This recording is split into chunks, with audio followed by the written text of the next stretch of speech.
Hola a todos, ¿cómo están? Qué bueno verlos aquí de regreso en Film with Ketchup después de haber tenido un pequeño break en este cierre de año y principios de año nuevo. Estamos de regreso con estas cápsulas hablando de cine. Si no lo han hecho, por favor suscríbanse al canal, eso nos ayuda mucho, estamos creciendo y se los agradecemos mucho a todos los que ya se han suscrito. Y pues en este principio de año quería empezar con una película que resultó ser muy controversial, pero se ha convertido en una película de culto en el género de horror. Se trata de Possession, así es que vamos a platicar un poco de ella. Acompáñenme.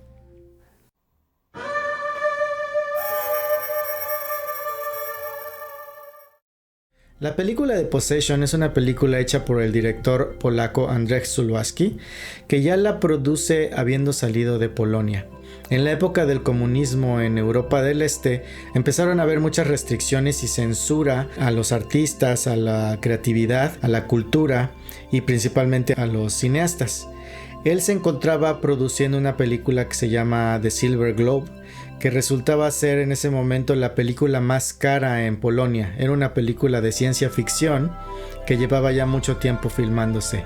Llega un momento en el que cambia en el poder el ministro de Cultura y él cierra completamente la producción de The Silver Globe porque empiezan a notar que Silver Globe, además de haber sido una película de ciencia ficción, empezaba a tener mucho mensaje político y eso ya no le agradaba al gobierno. De modo que cierran completamente la producción y eso provoca que Zulawski tenga que salir de Polonia. En ese momento Zulawski también estaba teniendo problemas personales, estaba pasando por un divorcio, por una separación, de modo que se queda sin casa, se queda sin nación, se queda sin su pareja y eso lo obliga a salir de Polonia y buscar asilo en otro lado. Esta situación en su persona, principalmente el divorcio, la separación que está teniendo de su esposa, provocan una inspiración en él para escribir la película de Posesión. La película de Posesión es simplemente ese retrato de su vida, de lo que estaba viviendo en ese momento. Cuando Zulawski sale de Polonia, busca asilo en otros lugares y obviamente quiere seguir haciendo películas. Él se aloja en Francia y de cierta manera consigue un financiamiento para desarrollar una película de Estados Unidos.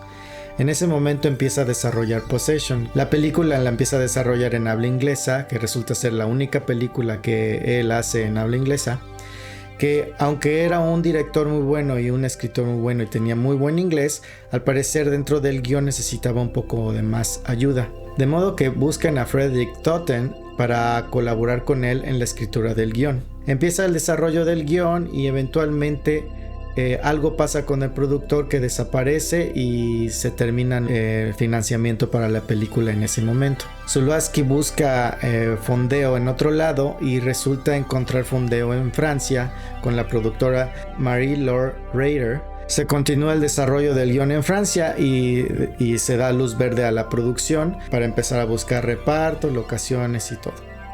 Hablemos un poco de la película para tener un poco de contexto como siempre. Y recuerden que en estos videos lamentablemente va a haber spoilers por cuestiones del análisis, pero a pesar de todo son películas muy interesantes que vale la pena verlas aunque se sepa qué es lo que sucede. El reparto está constituido por Isabelle Adjani en el papel de Anna, Sam Neill en el papel de Mark, Haynes Bennett en el papel de Henrik y Margaret Cartensen en el papel de Margie. La película habla de una pareja que está pasando por un momento difícil. Él estuvo ausente por mucho tiempo por cuestiones de trabajo, al parecer es como una especie de espía, que al regresar a casa se encuentra con su esposa que ya está un poco distante con él, ¿no? Se entera que ella ya había estado saliendo con otra persona y esto obviamente lo vuelve loco de celos. Entonces pasan por un momento de estira y afloja en el que se ven y se odian pero la quiere y todo eso, ¿no? Tienen a un hijo de por medio, ¿no? Que el hijo resulta ser la víctima principal de este proceso de separación, ¿no? Pero obviamente están al pendiente de él a la vez, ¿no? Entonces marcan todas estas cuestiones que puede tener una pareja al romperse, al terminar el amor que existe entre ellos dos, pero al seguir teniendo una especie de codependencia también, ¿no? Eventualmente se separan un poco más y la película empieza a tornarse un poco más bizarra si lo empiezas a ver desde el punto de vista más terrenal. Se empieza a saber que Anna tiene una aventura con una especie de monstruo, una criatura que no sabemos de dónde viene, y que ese monstruo la tiene poseída de cierta manera, ¿no? Ella empieza a tener esta interacción con el monstruo, empieza a ver, existe este triángulo amoroso en el que sí existe el amante de Anna, con el que ya había estado saliendo, Mark sigue presente, entonces empieza a ver toda una telaraña de sentimientos en la película, ¿no? Eventualmente Mark necesita ayuda para cuidar a su hijo. Tiene la ayuda de Margie, que es la amiga de Anna, que llega a cuidar al hijo en ciertos momentos, mientras Mark intenta poder ir a recuperar a Anna, ¿no? Pero la quiere recuperar a base de la fuerza, de cierta manera, no ganándosela, sino siente que es de su pertenencia. Y también busca ayuda para cuidar a Bob, su hijo, con la maestra de Bob. Se da cuenta que la maestra de Bob es muy muy parecida a Anna, solamente con el cabello distinto, y eso lo sorprende mucho. Entonces de cierta manera también empieza a tener una relación con la maestra. Eventualmente se torna todo bizarro y la criatura se desarrolla completamente y se convierte en un nuevo Mark. Un nuevo Mark que al final la pareja inicial termina muriendo los dos juntos, y este nuevo Mark regresa a la casa en donde la maestra de Bob está cuidándolo, y se anuncia como que va a volver a empezar una nueva relación que va a ser igual de caótica. Esa es toda la historia. No tan simple de describir o de explicar, pero esto es porque está llena de metáforas, llena de simbolismos, con muchas capas de contenido que traen un mensaje dentro de otro mensaje en el que critica muchas cosas, y era el principal objetivo de Andrzej Zulawski. Quería criticar muchas cosas, quería dar un mensaje de todo lo que estaba viviendo en ese momento. Los mensajes que el director quería plasmar dentro de la película abarcaban muchos puntos. Abarcaban el punto político, el punto social, cultural, familiar, de pareja, incluso sexual. Quería abarcar todo esto y quería hacer una crítica abierta de todo lo que se trataba. Zulawski viene de un régimen comunista en Polonia, en Europa del Este, en el que trae muy dentro del marcado todo lo que significa el comunismo.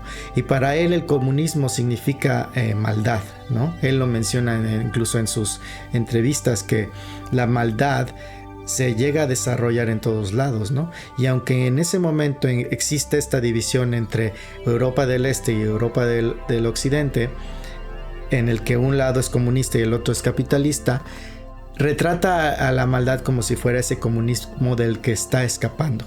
Tenía la gran intención de filmar la película en Berlín porque creía que era la mejor representación de esta dualidad, de esta división. Alemania de Occidente se encontraba en mayor libertad a comparación de Alemania comunista. De modo que él quería retratar este muro de Berlín que estaba ahí presente constantemente, para saber que la maldad se encontraba ahí presente. Él quería establecer esta especie de isla que se encontraba en libertad, y que como a pesar de que había libertad ahí, la maldad lograba impregnarse de la nada, salir dentro de esta isla en una persona como Anna, una persona que no es nada mala, que no tiene nada de maldad. De pronto le llega a ella esa maldad, ¿no? Eso representa que nos puede pasar a cualquiera de nosotros. El muro de Berlín en la película representa este matrimonio fallido entre Mark y Anna. Muestra cómo esta división de ideologías que existen en el mundo en ese momento. Y también lo marcan en el personaje de Mark. Mark es una especie de espía que está regresando de una misión y está entregando todo su trabajo para el que sigue. Él se muestra no con alguna convicción en específico de ideales. Al parecer él podría tomar tanto trabajos de un lado como del otro, no le importa tanto. Mark tiene una especie de indiferencia, una pasividad ante todo, y es algo muy recurrente durante toda la historia, ¿no? Es algo que siempre se está marcando. La película está plasmada de mucha división, de mucha dualidad. Hay dos partes siempre de todo, ¿no? Existe el bien, existe el mal, existe el oriente, el occidente, existe el hombre, existe la mujer, ¿no? Existe el poseído y el poseedor, ¿no? Existe la división política, la división del núcleo familiar, la dualidad sexual, la división personal incluso, ¿no? Que es representada con la creación de estos dobles o el surgimiento de estos dobles de Mark y de Anna. El personaje de Mark intenta mantener la relación con Anna. Intenta mantener este núcleo familiar para que Bob se pueda desarrollar dentro de una familia, aunque esto signifique después que se derrumbe todo. De cierta manera quiere mantener a Anna a base de una posesión, cree que es de su pertenencia, no la quiere tener porque la ame simplemente. Él como que ha tenido un poco de indiferencia ya con ella, pero quiere mantenerla porque es suya. Incluso se demuestra más porque al saber que Henrik está presente, que ya tuvo algo con Anna, él está muy enojado de que alguien haya tocado sus cosas de cierta manera. Y aquí es donde vemos que la película no solamente habla de una posesión supernatural hacia Anna, sino es una posesión de todos contra todo, ¿no? Existe una posesión de Mark hacia Anna, de Anna siendo poseída por esta criatura, de incluso Henrik poseer a Anna de cierta manera también, de el Estado poseyendo a la gente, ¿no? Poseen también a Mark con el trabajo que hace. Es una red de cosas aquí en las que todo mundo cree que es poseedor de algo, ¿no? Y no existe una libertad de nadie. Y principalmente de la mujer. Se habla mucho como que la mujer no tiene este respeto o esta libertad de ser lo que ella quiera, ¿no? Como que todo mundo va a decidir por ella qué es lo que debe de hacer. Incluso el pleito que tienen Mark y Henrik hablan como si ellos fueran a decidir por quién se va a quedar Anna, ¿no? Como si ella no tuviera ninguna voz ni voto. Anna logra liberarse de Mark.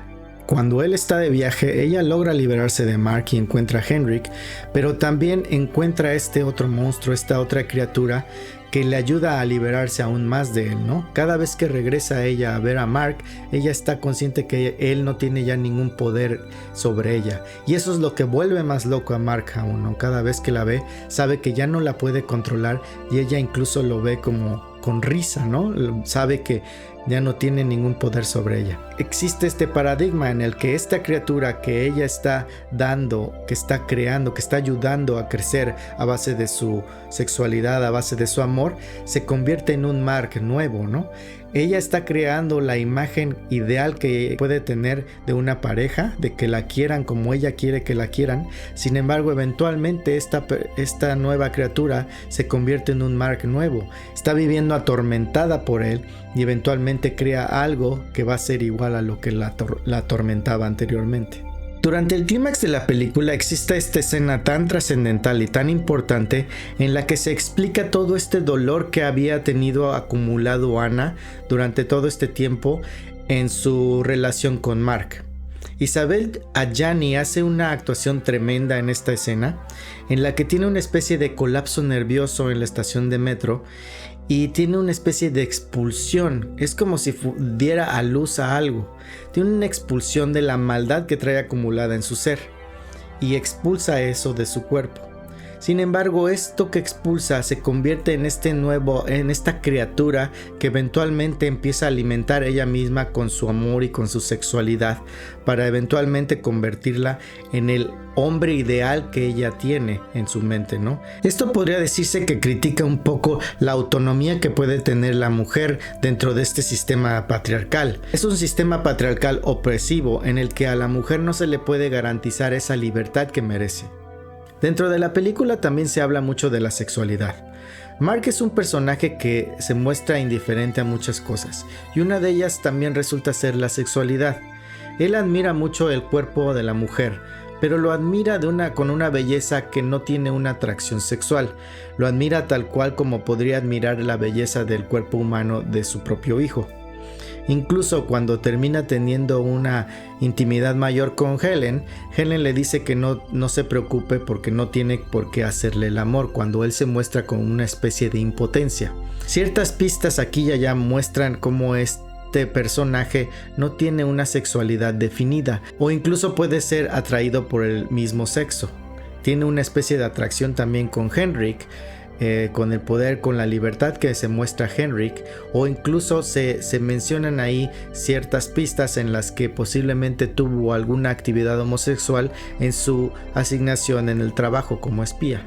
Pero al final del día sí existe una atracción o un amor entre las dos personas, ¿no? Es esa dependencia que siguen teniendo los dos. Puede ser que la relación ya no funcione, pero sigue habiendo este amor que los mantiene juntos. Y Bob es ese resultado de ese amor, ¿no? El niño Bob es ese resultado en el que Mark principalmente quiere tener una buena formación para su hijo, y es por eso que pelea por esta relación, aunque la relación ya no funcione.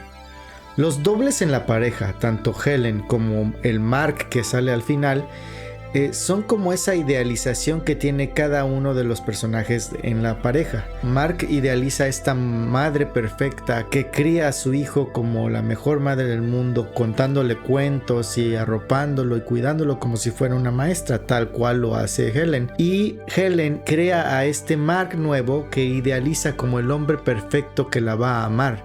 Sin embargo, al final de cuentas resulta ser esta copia exacta de Mark.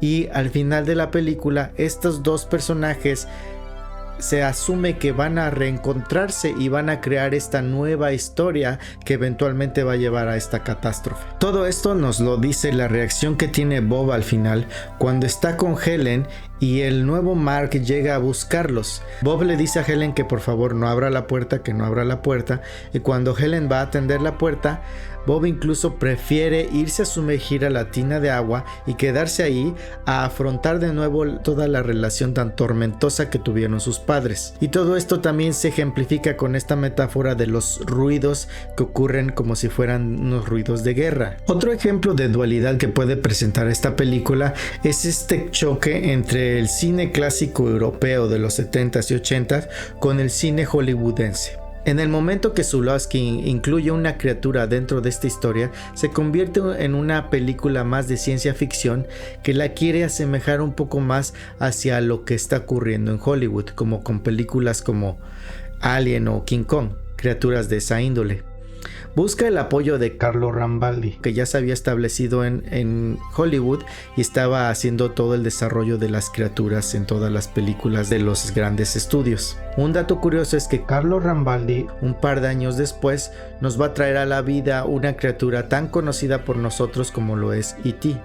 En fin, el análisis de la película puede ser demasiado extenso, ya que tiene capa tras capa de contenidos, de metáforas, de mensajes, todo lo que en ese momento estaba viviendo Zulawski. Creo que funciona como una gran catarsis para su vida, y al final de cuentas eso es lo que un artista hace, plasma en sí, en su obra, todo lo que trae dentro. Eso es lo que un artista debe hacer, y creo que la creación de esta película funcionó muy bien para ello. En cuanto al recibimiento de la película es estrenada en Cannes en 1981. En ese momento Cannes tiene mucha presencia polaca y existen muchas películas de gran trascendencia en ese año. Eventualmente Possession es nominada para la Palma de Oro en Cannes, y al final de cuentas la Palma de Oro la gana otra película polaca que tiene un mensaje más directo, un mensaje más crítico hacia el Estado comunista en ese momento.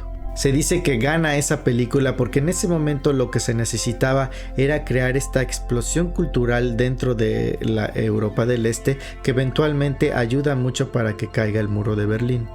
Posteriormente la película es estrenada en verano del mismo año y resulta no tener tanto éxito en taquilla. Se dice que en ese momento no trajo tanto impacto porque los pensamientos que en Europa del Occidente eran muy izquierdistas y la película tenía mucho contenido comunista, contenido de crítica al comunismo, pero que no era entendido en ese momento por la izquierda, porque no lo habían vivido de cierta manera. Eventualmente la película se convierte en una película de culto, y eso creo que sucede porque ya viéndolo hacia atrás entendemos ya lo que significó el comunismo en ese momento y la comparación que puede tener con el izquierdismo del lado occidental. Muchos decían que Zulawski siempre veía a futuro lo que estaba pasando, y por eso sus películas resultaban ser tan trascendentales. Él estaba un paso adelante de todos los demás. La historia Possession se ha convertido en una película de culto muy trascendental dentro del género de horror. Sin embargo, no solamente es una película de horror. Como ya lo platiqué, es una película que tiene contenido de muchas capas, que habla de lo político, de lo social, de lo familiar, de lo sexual, de la cultura, del Estado. Habla de la soledad, habla de la dependencia, del amor, de la frustración, de la división del individuo y de la posesión. Son todos esos temores, todos esos demonios que tenemos en la cabeza como cualquier ser humano, como cualquier ser social podría tener, y nos puede pasar a cualquiera, y por eso nos podemos identificar con la historia. Y sin más, pues llegamos aquí al final del video. Espero les haya gustado mucho. La película es muy interesante. Si tienen oportunidad de verla, véanla. Lo que dije aquí es nada a comparación de todo lo que puedes encontrar viendo la película. Cada una de las escenas son muy importantes. La película se hizo con un lente angular, que es un lente en el que puedes ver más espacio. Desde el libro que está en la esquina hasta la planta o la puerta que está abierta, todo tiene un significado, y eso es muy interesante de ver. Y pues sin más, aquí los dejo. Por favor, suscríbanse al canal, eso nos ayuda mucho, y estén pendientes para todos los demás videos. Un saludo y que estén muy bien. Hasta luego.